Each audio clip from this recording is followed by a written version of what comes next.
শিব ঠাকুরের আপন দেশে আইন কানুন সর্বনেশে। কেউ যদি যায় পিছলে পড়ে, পেয়দা এসে পাকড়ে ধরে। কাজীর কাছে হয় বিচার, 21 টাকা দণ্ড তার।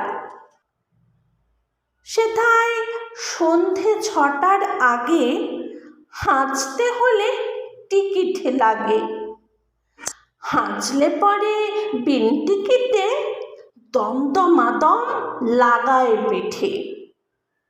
কোটালে সে নস্যি ঝাড়ে, 21 দফা হাঁচিয়ে মারে।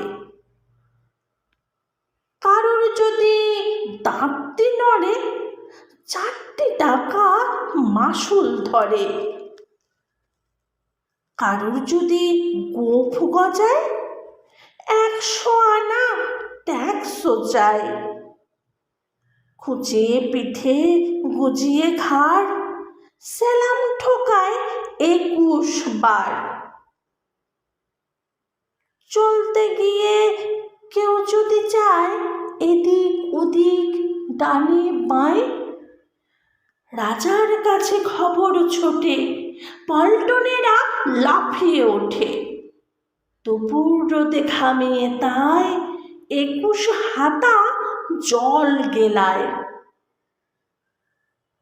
যেসব লোকে পদ্য লেখে, তাদের ধরে খাঁচায় রাখে। কানের কাছে নানান সুরে নামতা শোনায় 100 উড়ে। সামনে রেখে মুদির ছাতা, হিসেব কষায় 21 পাতা।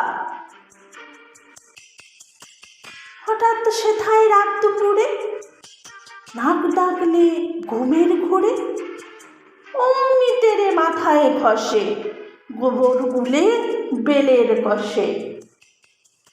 21 টিপা ঘুরিয়ে তাকে 21 ঘন্টা ঝুলিয়ে রাখে।